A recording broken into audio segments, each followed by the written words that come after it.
Hello, good afternoon, good morning, and good evening, everyone. Welcome to today's live on how to overcome resistance to change and drive results with a customized sale process. So let me ask you this question. How many of you actually have a product or service to sell? If you have something like that, just put yes in the chat, then I know that you're in the right place firstly, but also I'd like to see what you sell as well, so that I can help you optimize that sales process for you as well. And of course, if you're here live, please type live in the chat. And if you're watching a replay, just put a replay into the chat, because I would love to see who I'm interacting with and also who I can be helping if you're watching a replay as well. So firstly, thank you for being here today on a Friday. For me, Friday afternoon. It might be Friday morning or Friday evening for you. But again, I just want to acknowledge you for being here, because it shows that you want to grow. And that's it. There's something you want to improve upon as well, particularly if you have something to sell, or you have a product or service to sell, or maybe you're thinking about selling a product or service too. And whichever one you are, you still have to create a process. And I'm just going to give you my experience in terms of what our sales process is, in terms of what I've learned over the past 20 years being in a business, and also not only a coaching business, a service business, but also a product business as well, that we've had to adjust and adapt to the type of audience and in terms of how we connect and communicate with them as well.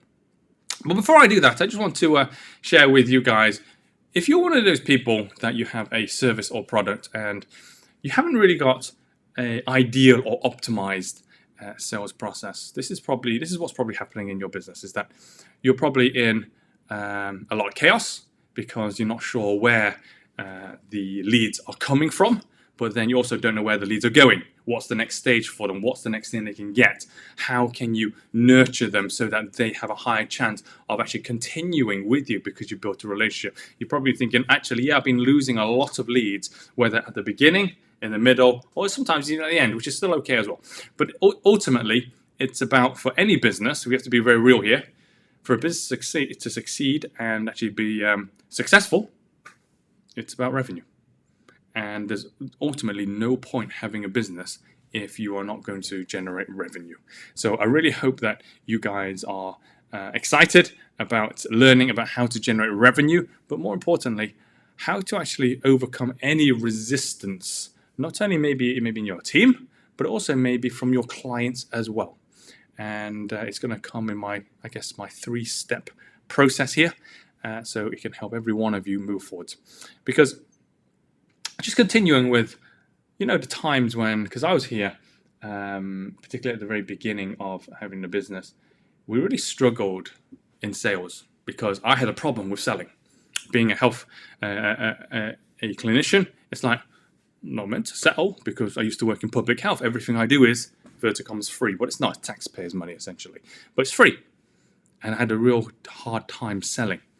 But more importantly, no one ever taught me how to sell. And when someone actually advertised, this is how to sell, I had resistance to go and learn how to sell, because I was thinking, I don't want to be the sleazy car salesman, and then I get the reputation that, oh, he's just trying to sell to me. But the fact is that we must master the art of sales to then make sure your business survives, at least at very minimum, but more importantly, thrives in whatever economic climate we're in. Because, some of you know that, we're kind of in this kind of recession, and it's about making sure that can we still thrive in difficult times right now. Because the cost of everything's going up. Cost of living is going up. Energy prices are going up. If you rent a house, that's going up. Everything is going up. And it's a case of, if you have a business, you have to generate revenue to cover your overheads. So this is what's really important here. When it comes down to resistance, I'm gonna talk about resistance first. Resistance is just another word for an objection, because you have to be very real here. How many people actually really like change? No, people don't really like change, do they? Because they get very comfortable in where they are. Like, oh yeah, I'm just doing what I do. I've been doing it for a long time. I don't want anyone really to bother me or upset what I'm doing. And that's what human nature is like, because they just want to continue in their comfort zone. But essentially, we need to be very real here that change is happening every day. Although some people tend to ignore it, it is actually happening every day. Just think about it. The recession didn't just happen overnight. It happened through steps of different changes. And also, if you want to grow your business, you don't become a success overnight. It occurs through different steps of changes. So the thing is that if you're a business owner, if you are finding resistance in maybe teams or even clients or customers when there's change, you just need to ask, what is the objection? Because if you don't know what their objection is, honestly, you cannot help them. And that's why it's about asking the right questions. But remember, when you ask a question, you're here to be helpful. You're not here to scold someone, say, hey, why are you not changing? It's actually about, oh, so I hear that, I see that, I can feel that there's a bit of resistance here, and I just wanted to ask, what's going on there so I can help you? Because, once you actually come from an approach that you want to help someone, then you actually want to give them a solution or help them at least understand, because usually objection is just due to a lack of understanding.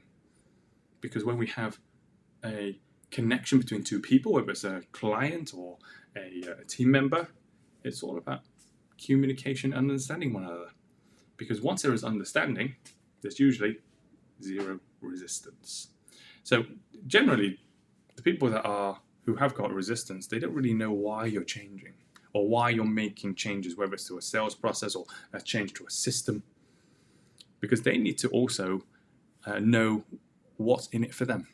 There's a very special word we use when it comes down to coaching, is what's in it for them. If we're going to change, they'll be thinking, if I'm going to change, what am I going to get out of it? And although it sounds very selfish, but in terms of making that change, yeah, they wouldn't want to feel that you value them by actually giving them something that it benefits them. That's why you're going to make the change. So it's about having that one-to-one conversation with those people who have the resistance, because essentially, even if you overcome the resistance and help them understand why you're doing something, then actually they'll be on board. But more importantly, it's not just being on board so they can be comfortable again. It's being on board so they can serve your mission. So my mission is to help as many people become pain-free in the world. But also, as my coaching business, like this one, it's all about how can I train the best coaches in the world so we can make the world a better place. So it's about making sure that everyone is aligned with the mission, because you don't want people that are kind of half in and half out. They're either committed or they're not. And that's why you need to test and actually ask, all right, are they committed? Because if they're not, you need to perhaps find someone else that is. We'll move on to the next bit, is that, so once you have the communication and actually you've spoken to them and maybe asked them, okay, how it will benefit them, then actually they're going to be thinking, you should be thinking as a business owner, so how can I now drive results? So to drive results, particularly in the sales process, so we're looking at clients now, to drive results, what you don't want to do is this. It's just to sell to anyone and then go, woo, I've just sold. Don't get me wrong, it's okay to celebrate, because if you celebrate that you've only sold, you have the intention that you've just ripped them off. And I'm not one of those people that actually, I was going to say, when I see people ripping others, it's taking advantage of it. I don't like seeing people taking advantage of other people. But whenever a sale is made, my thinking is, what do I need to do now to over-deliver? This is what I've promised them, and now I'm going to hit that promise, but I'm going to give them more, right? Because then it comes down to serving. And then they actually think, oh my goodness, I thought I was only getting this much, but am I getting so much more than what I actually paid for? And this is when they really start to value you and actually see, oh, this isn't like a sleazy car salesman. They actually care for me. And this is where, if you're a coach and you're watching this, when you are coaching people, do not be their friend. Be their best friend. Be honest with them. Be, straight with them. And the thing is, deal with the issues quickly with them. Be their best friend. Do not be the person that kind of walks on eggshells and like goes across or around the problem or sweeps it under the carpet and pretend it never happened, because that isn't a good relationship. If anything, I call it's quite a toxic relationship, because it's what do they call it? It's called passive neglect, I think. Yeah, you're neglecting the true problems, but passively, not really dealing with it. And I think a lot of people do that in today's world, particularly in businesses. You're going, oh yeah, doesn't really matter. We'll ignore them and we just carry on. Because just think about it. If you ignore someone, or if you get ignored, how does that make you feel? Yeah, put it in the chat. Yeah, it makes you feel upset. It makes you feel undervalued. It makes you feel disrespected. Absolutely. And the thing is that if it makes you feel those emotions, now just think about how would it make other people feel if you ignored them. And this is why it's so important to make sure whatever you do, are you creating the right emotion? And this is very, very closely related to the sales process here. If you create the emotion of, I love this, this is exactly what I need, and I'm so clear and happy with this that I have to get it. If you can create that emotion, you've created the ultimate business, the ultimate coaching business that everyone will purchase, because you know that there's no point in marketing. A lot of people go in business, they go, oh, I need to spend more money on marketing. I need to sell this, and this. But I'll be honest, if you don't have a product to market or a good enough product to market, it's going to fail anyway. If your product is so good, it will actually market itself. And I'm not saying you don't need to market. Market is important because, you might need to reach people that are hard to reach. But essentially, if you have an incredible product, it will sell itself because people will talk about it. And when people talk about it, you'll bring other people in. So just make sure your product is so good that you over-delivered, that the value is so incredible that it's actually a no-brainer for people to actually continue and actually purchase from you. So the next part of this sales process is, because now you've got the amazing product and you know that you need to over-deliver. Of course, the next part of the sales process is you need to deliver. You have to deliver to at least whatever you promised, but ideally more. Because the reason why I say you actually deliver more is because after the sales process, once you've made one sale, is that you want to work on something called retention. Because we all know that if you sell a program, it eventually ends when they finish the program. But the question is, if they enjoyed the program so much, they'll probably be thinking, what's the next thing? I want to know what the next thing is so I can do the next thing and then gain my results. But if you don't over-deliver in your initial product and service, then you really have to start thinking, was this actually worth it? Because when you over-deliver, you know you've already done the bare minimum, at least, what you promised, and more. And that gives a greater chance for them to think, actually, this is worthwhile. This is worth what I need to do right now, because I've had such a great time doing this. I've got some incredible results doing this. And because I've got this, I have to do the next thing. It's a no-brainer, because if I don't do the next thing, where else am I going to do it? I don't want to start again. It's very similar. I like to compare coaching businesses to hairdressers, actually. Do you know when you see a hairdresser, when you try lots of different people that cut your hair, right? Until you find the one, you stay with them for a very long time. But I don't want you to be the ones that never made it. If you do such a good job, they will stay with you, if not for the rest of their lives. And this is why it's so important to do a great job at what you do, to connect. Because what I do, I love hairdressers, because, of course, the service is actually hairdressing, right? They cut your hair, wash your hair, color your hair, whatever it, style your hair, whatever it may be. That's the bare minimum. Now just ask yourself, we're going to run this whole sales process now. They get them in, someone's told them about it. Oh, go to see this person. They look at my hair, looks beautiful. Do you want that too? Yes, of course, go see this person. They go in, they greet them, they cut their hair, style it, wash it, whatever they do. And then guess what they do? Once they're going through the service, they have a good conversation. Because actually, do you know, hairdressers, they actually don't know that they're actually therapists. Because the people, just think about it, every time you sit in that chair getting your hair done, how many times do you have a really good conversation with your hairdresser and maybe even talk about a problem that may be happening in the world, maybe a personal problem or whatever it is, and then they just become the listener, the therapist, essentially. So you're actually getting an extra service on top of the haircut. So they're over-delivering. And then they connect and they go, oh yeah, I get it. And they give you their opinion, and they may even give you some advice or what to do next. And then it's like, wow, I only came in for a haircut, but look how much more I got from it because they over-delivered. And because they over-delivered, guess what? Do you go back or not? Yeah.